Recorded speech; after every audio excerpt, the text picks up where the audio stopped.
శ్రీ సాయినాథాయ నమః. శ్రీ సాయి సచ్చరిత్రము 3వ రోజు పారాయణము. శనివారము 16, 17వ అధ్యాయములు. బ్రహ్మజ్ఞానమును త్వరగా సంపాదించుట.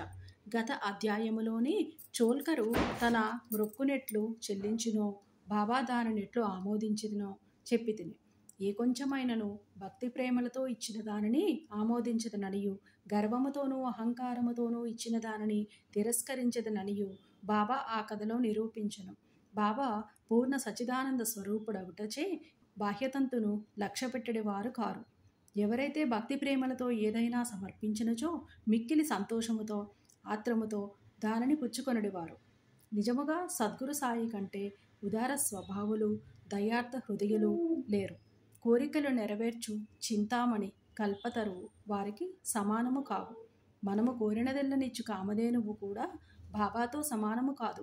ఏలన అవి మనము కోరినవు మాత్రమే ఇచ్చును. కానీ సద్గురువు అచింత్యము, అనుపలభ్యమునైన ఆత్మ సాక్షాత్కారమును ప్రసాదించును. ఒకనాడొక ధనికుడు సాయిబాబా వద్దకు వచ్చి బ్రహ్మజ్ఞానమును ప్రసాదించమనియు ప్రతిమలాడెను. ఆ కథ ఇచ్చట చెప్పుదును. సకలైశ్వర్యములను అనుభవించుచున్న ధనికుడొకడుండెను. అతడి ఇండ్లను, ధనమును, పొలములను, తోటలను సంపాదించెను.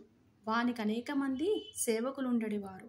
బాబా కీర్తి వాని చెవులో పడగానే షిరిడీకి పోయి బాబా పాదములపై పడి బ్రహ్మజ్ఞానమును ప్రసాదించమనియు బాబాను వేడుకొనెదననియు తన స్నేహితునితో చెప్పెను. తనకు వేరేమియును వలదనియు, బ్రహ్మజ్ఞానం పొందినచో తనకు మిక్కిలి సంతసము కలుగుననియు చెప్పెను. ఆ స్నేహితుడిట్లనను, బ్రహ్మజ్ఞానమును సంపాదించుట అంత సులభమైన పని కాదు. ముఖ్యముగా నీ వంటి పేరాస గల వానికి అది మిగుల దుర్లభము.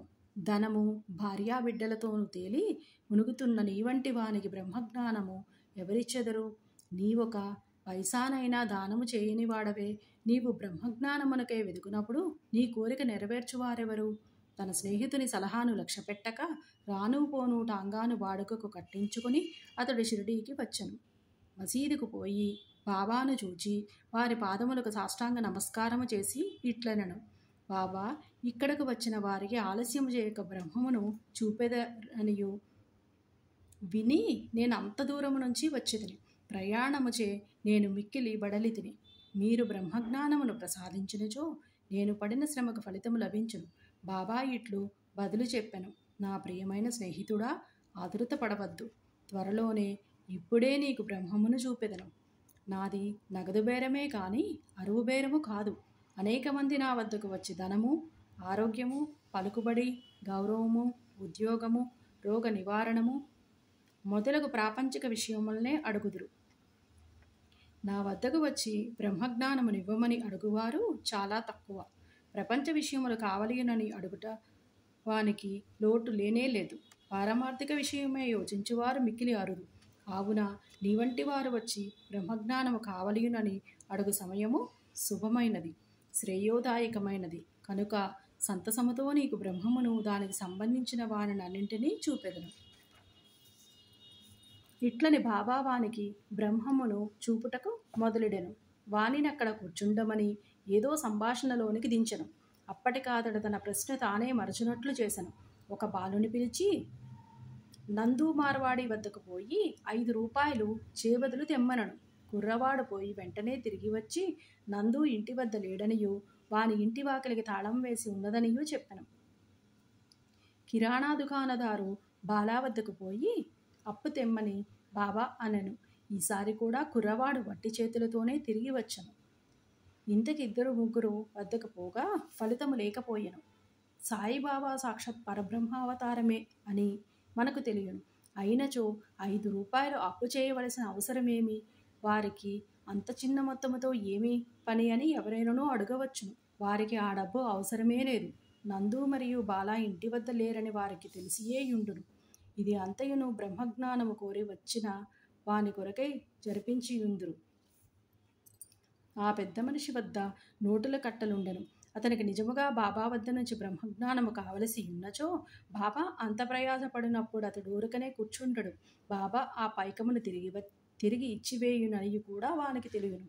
అంత చిన్న మొత్తమైనప్పటికీ వాడు తెగించి ఇవ్వలేకపోయాను. అట్టివానికి బాబా వద్ద నుంచి బ్రహ్మజ్ఞానము కావలేనట. నిజముగా బాబా యందు భక్తి ప్రేమలు కలవాడైనను వెంటనే 5 రూపాయలు తీసి ఇచ్చి ఉండునే కానీ ప్రేక్షకుని వలె ఊరకే చూచుచూ కూర్చుని ఉండడు. ఈ పెద్ద మనిషి వైఖరి శుద్ధ విరుద్ధముగా నుండెను. వాడు డబ్బు ఇవ్వలేదు సరికదా, బాబాను త్వరగా బ్రహ్మజ్ఞానం ఇవ్వమనియు తొందర పెట్టుచుండెను. అప్పుడు బాబా ఇట్లనను, ఓ మిత్రుడా, నేను నడుపుచున్న దాన్ని అంతటినీ గ్రహించలేకుంటివా ఏమి? ఇచ్చట కూర్చుండి నీవు బ్రహ్మమును చూచుటకే ఇది అంతయును జరుపుచున్నాను. సూక్ష్మముగా విషయమిది. బ్రహ్మమును చూచుటకు 5 వస్తువులు సమర్పించవలెను. అవి ఏమనగా పంచప్రాణములు, పంచేంద్రియములు, మనస్సు, బుద్ధి, అహంకారము. బ్రహ్మజ్ఞానము లేదా ఆత్మ సాక్షాత్కారమునకు పోవు దారి చాలా కఠినమైనది. అది కత్తి వాదర వలె మిక్కిలి పదునైనది. అట్లనుచూ బాబా ఈ విషయములకు సంబంధించిన సంగతులన్నీయును చెప్పెను. వానిని క్లుప్తముగా ఈ దిగువ పొందుపరచితిమి. బ్రహ్మజ్ఞానము లేదా ఆత్మ సాక్షాత్కారముకు యోగ్యత. అందరూ తమ జీవితంలోని బ్రహ్మమును చూడలేరు. దానికి కొంత యోగ్యత అవసరము. ముముక్షుత లేదా స్వేచ్ఛనందుటకు తీవ్రమైన కోరిక. ఎవడైతే తాను బద్ధుడనని గ్రహించి బంధముల నుంచి విడివడుటకు కృతనిశ్చయుడై శ్రమపడి ఇతర సుఖములను లక్ష్యపెట్టక దానిని పొందుటకే ప్రయత్నించుడో వాడు ఆధ్యాత్మిక జీవితమునకు అర్హుడు. విరక్తి లేదా ఇహపర సౌఖ్యముల యందు విసుగు చెందుట. ఇహపరలోకములందు గల గౌరవములకు విషయములకు విసుగు చెందినా గాని పారమార్థిక రంగంలోని ప్రవేశించుటకు అర్హత లేదు. అంతర్ముఖత లోనికి చూచుట. మన ఇంద్రియములు బాహ్యమునకు చూచుటకై భగవంతుడు సృష్టించియున్నాడు కనుక మనుషుడెప్పుడునూ బయటనున్న వాళ్ళని చూచును. కానీ ఆత్మసాక్షాత్కారము లేదా మోక్షమును కోరువాడు దృష్టిని లోపలకు పోనిచ్చి లోనున్న ఆత్మ నేకధ్యానముతో చూడవలయును.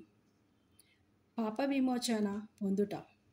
మనుష్యుడు దుర్మార్గ మార్గము నుంచి బుద్ధిని మరలించినప్పుడు, తప్పులు చేయుట మాననప్పుడు, మనస్సును చెలింపకుండా నిలబెట్టలేనప్పుడు జ్ఞానము ద్వారా ఆత్మ సాక్షాత్కారమును పొందలేడు.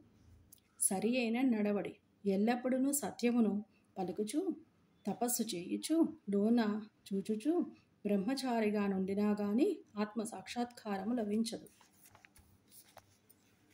ప్రియమైన వాని కంటే శ్రేయస్కరమైన దానిని కోరుట. లోకములోని రెండు తీరుల వస్తువులున్నవి. ఒకటి మంచిది, రెండవది ప్రీతికరమైనది. మొదటిది వేదాంత విషయములకు సంబంధించినది, రెండవది ప్రాపంచిక విషయములకు సంబంధించినది. ఈ రెండును మానవుని చేరును. వీనిలోని ఒకదానినే అతడెంచుకొనవలెను. తెలివి కలవాడు మొదటి దానిని అనగా శుభమైన దానిని కోరును. బుద్ధి తక్కువ వాడు రెండవ దానిని కోరును. మనస్సును ఇంద్రియములను స్వాధీనమందుంచుకొనుట. శరీరము రథము, ఆత్మ దాని యజమాని. బుద్ధి ఆ రథమును నడుపు సారథి. మనస్సు కళ్ళెము, ఇంద్రియములు గుర్రములు. ఇంద్రియ విషయములు వాని మార్గములు.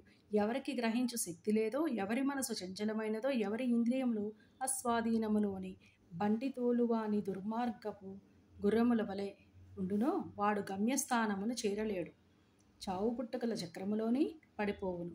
ఎవరికి గ్రహించు శక్తి కలదో, ఎవరి మనస్సు స్వాధీనమందున్నదో, ఎవరి ఇంద్రియములు స్వాధీనమందుండునో బండి నడుపు వాని మంచి గుర్రముల వలె ఎవడు తన బుద్ధిని మార్గదర్శిగా గ్రహించి తన మనస్సును పగ్గములతో లాగి పట్టుకొనగలడో వాడు తన గమ్యస్థానమును చేరగలడు, విష్ణుపదమును చేరగలడు.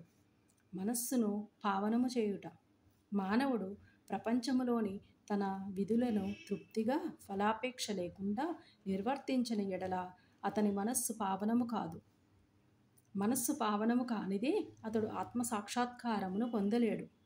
పావనమైన మనస్సులోనే వివేకము అనగా సత్యమైన దానిని అసత్యమైన దానిని కనుగొనుట, వైరాగ్యము అసత్యమైన దానిని అంత అభిమానము లేకుండుట మొలకలెత్తి క్రమముగా ఆత్మ సాక్షాత్కారమునకు దారితీయును. అహంకారము రాలిపోనిదే, లోభము నశించినదే, మనస్సు కోరికలను విడిచిపెట్టనిదే ఆత్మ సాక్షాత్కారమునకు అవకాశము లేదు. దేహమే నేననుకొనుట గొప్ప భ్రమ. ఈ అభిప్రాయమందభిమాన ఉండుటచే బంధమునకు కారణము. నీవు ఆత్మ సాక్షాత్కారమును కాంక్షించినచో ఈ అభిమానమును విడవవలెను. గురువు యొక్క ఆవశ్యకత. ఆత్మజ్ఞానము మిక్కిలి సూక్ష్మము గూఢమునైనది. ఎవరైనాను తమ స్వశక్తిచే దానిని పొందుట కాశించలేరు. కనుక ఆత్మ సాక్షాత్కారం పొందిన ఇంకొకరి గురువు యొక్క సహాయము మిక్కిలి అవసరము. గొప్ప కృషి చేసి శ్రమించి ఇతరులు ఇవ్వలేని దానిని అతి సులభముగా గురువు నుంచి పొందవచ్చును. వారు ఆ మార్గమందు నడిచి ఉన్నవారు కావున శిష్యుని సులభముగా ఆధ్యాత్మిక ప్రగతిలోని క్రమముగా ఒక మెట్టు మీద నుంచి ఇంకొక పై మెట్టునకు తీసుకొని పోగలరు. భగవంతుని కటాక్షము ఇది అన్నింటికంటే మిక్కిలి అవసరమైనది. భగవంతుడు తన కృపకు పాత్రులైన వారికి వివేకమును వైరాగ్యమును కలుగజేసి సురక్షితముగా భవసాగరము నుంచి తరింపచేయగలడు. వేదములు అభ్యసించుట వలన కానీ, మేధాశక్తి వల్ల కానీ, పుస్తక జ్ఞానము వల్ల కానీ ఆత్మానుభూతి పొందలేరు. ఆత్మ ఎవరిని వరించునో వారే దానిని పొందగలరు. అట్టివారికి ఆత్మ తన స్వరూపమును తెలియజేయుననియు కఠోపనిషత్తు చెప్పుచున్నది. ఈ ప్రసంగము ముగిసిన పిమ్మట బాబా ఆ పెద్ద మనుష్యుని వైపు తిరిగి, అయ్యా, నీ జేబులో బ్రహ్మము 50 5 నోట్ల రూపముతోని 250 రూపాయలు ఉన్నవి. దయచేసి దానిని బయటికి తీయుము అన్నను. ఆ పెద్ద మనుష్యుడు తన జేబు నుంచి నోట్ల కట్టను బయటకు తీసెను. లెక్క పెట్టగా సరిగా 25 10 రూపాయల నోట్లుండెను. అందరూ మిక్కిలి ఆశ్చర్యపడిరి. బాబా సర్వజ్ఞతను చూచి వాని మనస్సు కరిగెను. బాబా పాదములపై పడి వారి ఆశీర్వాదములకై వేడెను. అప్పుడు బాబా ఇట్లనను, నీ బ్రహ్మపు నోటుల కట్టలను చుట్టుపెట్టుము. నీ పేరాశను లోభమును పూర్తిగా వదలనంత వరకు నీవు నిజమైన బ్రహ్మమును చూడలేవు. ఎవరి మనసు ధనమందు, సంతానమునందు, ఐశ్వర్యమునందు లగ్నమై ఉన్నదో వాడా అభిమానమును పోగొట్టుకొనంత వరకును బ్రహ్మమునెట్లు పొందగలడు? అభిమానమనే భ్రమ ధనమందు తృష్ణ, దుఃఖమును, సుడిగుండము వంటివి. అది అసూయ అహంభావమును అనే మొసళ్లతో నిండియున్నది. ఎవడు కోరికలు లేనివాడో వాడు మాత్రమే ఈ సుడిగుండమును దాటగలడు. పేరాసయు బ్రహ్మజ్ఞానమును ఉత్తర దక్షిణ ధ్రువముల వంటివి. అవి శాశ్వతముగా ఒకటికొకటి బద్ధ వైరము కలవి. ఎక్కడ పేరాసగలదో అక్కడ బ్రహ్మము గూర్చి ఆలోచించుటకు గాని దాని ధ్యానమునకు గాని తావులేదు. అట్లయినచో పేరాసగలవాడు విరక్తిని, మోక్షమును ఎట్లు సంపాదించగలడు? లోబికి శాంతి గాని, సంతుష్టి గాని, దృఢ నిశ్చయము గాని ఉండవు. మనసునందేమాత్రమును పేరాస ఉన్నను సాధనలన్నీయు, ఆధ్యాత్మిక ప్రయత్నములన్నీయును నిష్ప్రయోజనములు. ఎవడు ఫలాపేక్ష రహితుడు కాడో, ఎవడు ఫలాపేక్షాంక్షను విడువడో, ఎవనికి వాని యందు విరక్తి లేదో అట్టివాడు గొప్ప చదువరి అయినప్పటికీ వాని జ్ఞానం ఎందుకునూ పనికిరానిది. ఆత్మ సాక్షాత్కారము పొందుటకిది వానికి సహాయపడదు. ఎవరు అహంకార పూరితుడో, ఎవరి ఇంద్రియ విషయములను గూర్చి ఎల్లప్పుడూ చింతించెదరో వారికి గురుబోధలు నిష్ప్రయోజనములు. మనస్సును పవిత్రమునర్చుట తప్పనిసరి అవసరము. అది లేనిచో మన ఆధ్యాత్మిక ప్రయత్నములన్నీయును ఆడంబరము డాంబికము కొరకే చేసినట్లవు. కావున దేనిని జీర్ణించుకొనగలమో, దేనిని శరీరమునకు పట్టించుకొనగలమో దానినే వాడు తీసుకొనవలేను. నా ఖజానా నిండుగానున్నది. ఎవరికి ఏది కావలసినా దానిని వారికి ఇవ్వగలను. కానీ వానికి పుచ్చుకునే యోగ్యత కలదా లేదా అని నేను మొదట పరీక్షించవలేను. నేను చెప్పిన దానిని జాగ్రత్తగా విన్నచో నీవు తప్పక మేలు పొందెదవు. ఈ మసీదులోని కూర్చొని నేను ఎల్లప్పుడూ అసత్యములు పలుకను. ఒక అతిథిని ఇంటికి పిలిచినప్పుడు ఇంటిలోని వారు, అక్కడున్నవారు, స్నేహితులు, బంధువులు కూడా అతిథితో పాటు విందులోని పాల్గొందురు. కావున అప్పుడు మసీదులోని ఉన్న వారందరూ బాబా ఆ బాబా ఆ పెద్ద మనుష్యునకు చేసిన ఈ ఆధ్యాత్మిక విందులో పాల్గొనేరి. బాబా ఆశీర్వాదములు పొందిన పిమ్మట అచ్చటనున్న వారందరూ ఆ పెద్ద మనిషితో సహా మిక్కిలి సంతోషముతో సంతృష్టి చెందిన వారై వెళ్ళిపోయేరి. బాబావారి వైశిష్టము. అనేక మంది సన్యాసులు ఇండ్లు విడిచి అడవులలోని గుహలలోను ఆశ్రమములలోను ఒంటరిగాను ఉండి జన్మరాహిత్యమును గాని మోక్షమును గాని సంపాదించుటకు ప్రయత్నించెదరు. వారితరులను గూర్చి ఆలోచించక ఆత్మానుసంధానమునందే మునిగి ఉందురు. సాయిబాబా అట్టివారు కారు. బాబాకు ఇల్లు గాని భార్య గాని సంతానము గాని బంధువులు గాని లేరు. అయినప్పటికీ వారు సమాజములోనే ఉండడివారు. బాబా 4-5 ఇండ్ల నుంచి భిక్ష చేసి ఎల్లప్పుడూ వేప చెట్టు క్రిందనే కూర్చునడివారు. లౌకిక విషయముల యందు నిమగ్నులైన జనులకు ఈ ప్రపంచములోని ఎట్లు ప్రవర్తించవలయునో బోధించడివారు. ఆత్మ సాక్షాత్కారం పొందిన పిమ్మట కూడా ప్రజల క్షేమమున్నకై పాటుపడు సాధువులు యోగులు మిక్కిలి అరుదు. అట్టివారిలోని శ్రీ సాయిబాబా ప్రథమగణ్యులు. కనుక హేమాడ్ పంతు ఇట్లు చెప్పెను: ఏ దేశమునందు సాయిబాబా అను ఈ అపూర్వము అమూల్యము అయిన పవిత్ర రత్నము పుట్టినదో ఆ దేశము ధన్యము. ఏ కుటుంబములోని వీరు పుట్టిరో అదియును ధన్యము.